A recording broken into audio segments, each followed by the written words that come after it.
Hi అండి, welcome to అల్లరి పిల్ల భవ్య. ఈరోజు మన ఛానల్లో చప్పుడు చేపల ఇగురు అయితే చూపించబోతున్నానండి. ఈ చప్పుడు చేపల ఇగురు పచ్చి జీడిపప్పు వేసి వండుకోవచ్చు అనమాట. మీరు ఎప్పుడైనా ఇలా ట్రై చేశారో లేదో నాకైతే తెలియదు, కానీ మేము చాలాసార్లు ఇలా అయితే ట్రై చేసామండి. చాలా టేస్టీగా ఉంటుంది. ఈ కర్రీ ముందు మనకి చికెన్ అయినా మటన్ అయినా కూడా బలాదూరండి, అంత టేస్టీగా ఉంటుంది అనమాట. మనకి ఇందులో ముళ్ళులు కూడా లేకుండా ఉంటాయండి. పిల్లలు చాలా ఈజీగా తినొచ్చు అనమాట. ఇది చికెన్ కంటే టేస్టీగా ఉంటుందండి. చికెన్ పీసెస్ ఎలా ఉంటాయో అంతకంటే సాఫ్ట్గా ఉంటాయి అన్నమాట. ఎగ్జాక్ట్గా చెప్పాలంటే ఈ ఫిష్లో ఉండే పీసెస్ అన్నీ కూడా మనకి చికెన్ 65లో పీసెస్ అయితే ఎలా ఉంటాయో సేమ్ అలానే ఉంటాయండి. ఇప్పుడు మనం ఈ ఫిష్ కర్రీ ఎలా చేసుకోవాలో చూసేద్దాం. ముందుగా ప్రాసెస్లోకి అయితే వెళ్ళిపోదాం అనమాట. ఇదేనండి చప్పుడు చేప అంటే. కొన్ని చేపలకి ఉప్పు పెట్టి ఎండలో పెట్టి ఎండబెడతారండి, వాటిని ఉప్పు చేప అంటారు. దీన్ని చప్పుడు చేప అని ఎందుకు అంటున్నామంటే ఉప్పు అది ఏమీ పెట్టకుండా దీనిని నిప్పులపై పుల్లలు పేర్చి దానిపైన ఈ చేపను పెట్టి కింద పొగ పెట్టి నిప్పుల వేడికి ఇలా ఆరుస్తారనమాట. ఇలా ఆరిన చేపని చప్పుడు చేప అంటారనమాట. దీనిని ఒక వారం నుంచి 10 రోజుల వరకు స్టోర్ చేసుకోవచ్చండి. ఈ చేపలు మనకి కాకినాడ, అమలాపురం సైడ్ అయితే బాగా దొరుకుతాయి అన్నమాట. పండీపురం నుంచి ఎక్కువగా వస్తాయంటండి ఈ చప్పుడు చేపలు. వీటిని అమలాపురంలో బాగా మార్కెట్ చేస్తారండి. ఇప్పుడు ఈ చేపని ఇలా స్కిన్ తీసేసి ఈ పొరలు పొరలుగా ఉండే ఈ ఫిష్ అంతా కూడా మనం ఒక గిన్నెలోకి అయితే సెపరేట్ చేసుకోవాలన్నమాట. చూసారు కదండి ఎంత బాగా లోపల ఆరిపోయి చాలా బాగా పర్ఫెక్ట్గా అయితే కుక్ అయిందనమాట. ఇలా ఉంటే మనకి చేప చాలా టేస్టీగా ఉంటుంది అనమాట. ఈ చేప అంతా కూడా మనం ఇలా ముళ్ళులు అవి ఏమీ లేకుండా ఈజీగా ఇలా రిమూవ్ చేసేసుకోవచ్చండి. ఇలా చేసేసుకుంటే మనకి చేప కర్రీ వండుకునేటప్పుడు మనకి ముళ్ళులు అవి ఏమీ లేకుండా పిల్లలు కూడా ఈజీగా తినొచ్చు అనమాట. మామూలుగా పచ్చి చేపల కూర వండుకుంటే కనుక మనకి ముళ్ళులు అనేవి అందులోనే ఉంటాయండి. పిల్లలకి తీసి పెట్టడానికి మనం జాగ్రత్తగా చేసి పెట్టాలన్నమాట. ఈ చేపల కర్రీని అయితే మనం ముందే ముళ్ళులన్నీ కూడా ఈజీగా వచ్చేస్తాయండి. చూసారు కదండి ముళ్ళులన్నీ ఎలా సెపరేట్ అయిపోతున్నాయో. ఇలా మనం అంతా కూడా తీసేసుకుని మనం ఒక గిన్నెలోకి ఇలా స్టోర్ చేసేసుకోవచ్చు. ఈ చేపని మనం క్లీన్ చేసుకోవడం కూడా చాలా సింపుల్గా చేసేసుకోవచ్చండి.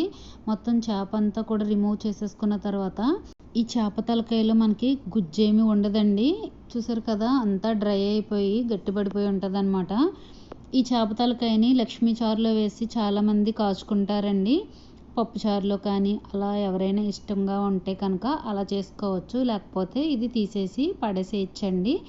మనం ఈ చేప గుజ్జు అంతా కూడా మనం ఇలా సపరేట్ చేసుకున్నాం కదా. ఇప్పుడు దీన్ని ఒక 2 టైమ్స్ అయితే వాష్ చేసుకుని మనం పక్కన పెట్టుకోవాలి. వాటర్లో వేసి కడుక్కునేటప్పుడు చాలా జాగ్రత్తగా కడుక్కోవాలండి, లేకపోతే పొడి పొడిగా అయిపోతాయి అన్నమాట. ఇవి పక్కన పెట్టేసుకొని మనం మసాలాని ప్రిపేర్ చేసుకుందాం. మిక్సీ గిన్నె తీసుకుని ఒక వెల్లుల్లిగడ్డని అయితే ఫుల్గా వేసుకోవాలండి. ఈ చేపల కర్రీకి వెల్లుల్లిగడ్డని ఫుల్గా వేసుకుంటే మంచి టేస్ట్ ఇస్తుందండి. తర్వాత ఒక పెద్ద సైజు ఆనియన్స్ని 3 తీసుకుని ఇలా పీసెస్గా కట్ చేసుకోవాలి. వీటిని కూడా మనం మిక్సీ జార్లోకి యాడ్ చేసుకోవాలి. ఈ మసాలా కొంచెం ఎక్కువగానే వేసుకోవాలండి, ఎందుకంటే మనం ఈ చేపలకి మనం కొంచెం పచ్చి జీడిపప్పును కూడా యాడ్ చేస్తున్నాం కాబట్టి ఉల్లిపాయ అనేది కొంచెం ఎక్కువగానే మిక్స్ చేసుకోవాలి. ఇది మరీ పేస్ట్లా కాకుండా కొంచెం లైట్గా బరకగా ఉండేటట్టుగానే మిక్స్ చేసుకోవాలి. ఇలా మిక్స్ చేసుకున్న తర్వాత మనం పక్కన పెట్టుకుందాం. ఇప్పుడు పచ్చి జీడిపప్పుని ఒక గంట ముందే నానబెట్టుకోవాలండి. ముందు రోజు నైట్ నానబెట్టుకున్నా కూడా చాలా ఈజీగా ఊడొచ్చేస్తాయి అన్నమాట. ఇలా బాగా నానితే మనకి తొక్కలు అనేవి ఈజీగా రిమూవ్ అయిపోతాయండి. చూసారు కదా చాలా ఈజీగా అయితే మనకు వచ్చేస్తున్నాయి అన్నమాట. ఇలా ఈ జీడిపప్పు అంతా కూడా మనం ఒలుచుకుని పక్కన పెట్టుకోవాలి. చూసారు కదండి అంతా కూడా ఇలా చేసుకుని మనం పక్కన పెట్టుకుంటే మనకి ఈ పచ్చి జీడిపప్పు తొక్క తీసుకోవడానికి కొంచెం టైం పడుతుందండి. ముందే అన్నీ ప్రిపేర్ చేసేసుకుని ఇలాగ మనం పక్కన పెట్టుకోవాలి. ఈ జీడిపప్పును కూడా 2 టైమ్స్ కడిగేసుకుని పక్కన పెట్టుకోవాలి. తర్వాత స్టవ్ పైన ఒక ప్యాన్ పెట్టుకుని అందులో 4 నుంచి ఒక 5 టేబుల్ స్పూన్ల వరకు ఆయిల్ వేసుకోవాలి. ఆయిల్ హీట్ అయిన తర్వాత మనం ముందుగా మిక్స్ చేసి పెట్టుకున్న ఉల్లిపాయని ఇందులోకి యాడ్ చేసుకోవాలి. తర్వాత పసుపుని ఒక 1/2 స్పూన్ వేసుకుని బాగా మిక్స్ చేసుకోవాలండి. ఇది కొంచెం ఫ్రై అవుతున్న టైంలో మనం దీంట్లోకి కారాన్ని యాడ్ చేసుకోవాలండి. నేను 4 స్పూన్ల కారం అయితే యాడ్ చేసుకున్నాను.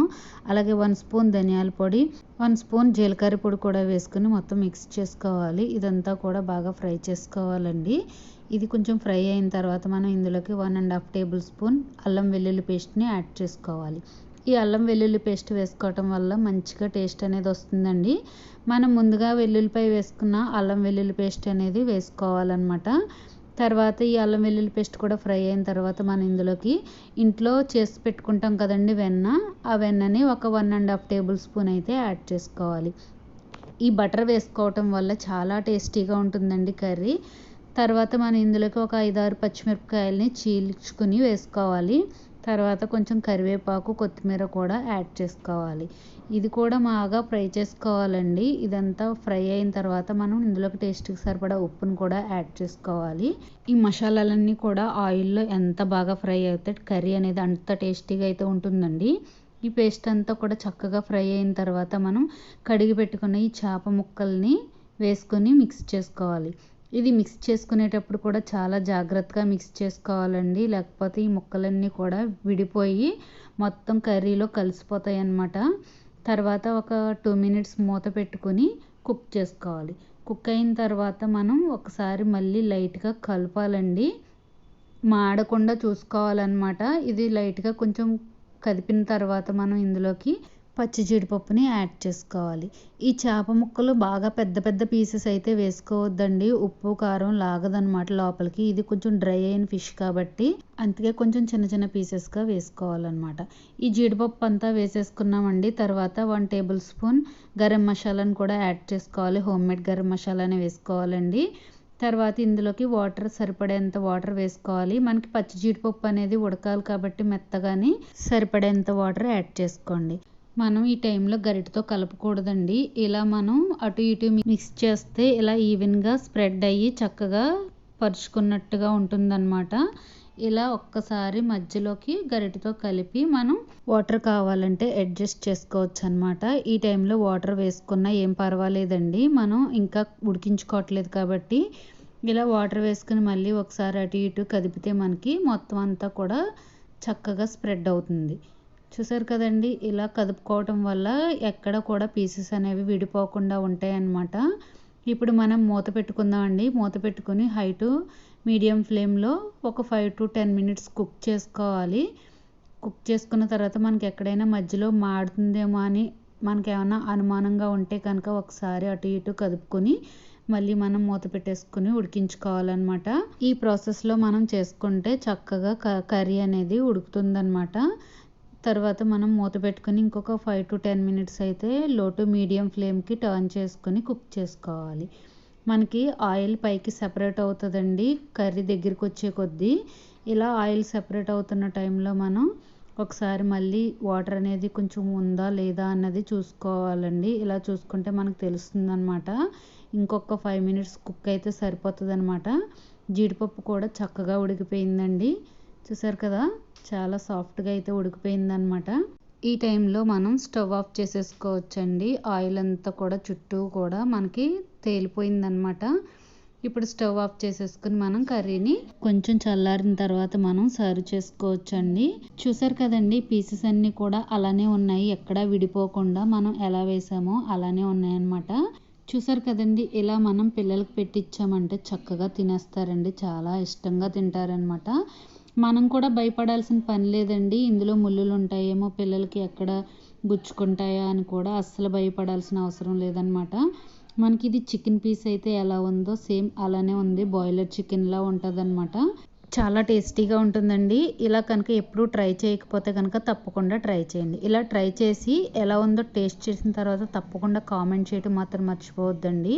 మనం జీడిపప్పు, మటను, చికెనే కాకుండా ఇలా ఫిష్ కర్రీలో కూడా వేసుకుని వండుకోవచ్చని మీ అందరికీ తెలుసో లేదో నాకైతే తెలియదు, కానీ తప్పకుండా ట్రై చేయండి. ఈ రెసిపీ మీ అందరికీ కూడా చాలా బాగా నచ్చుతుందండి.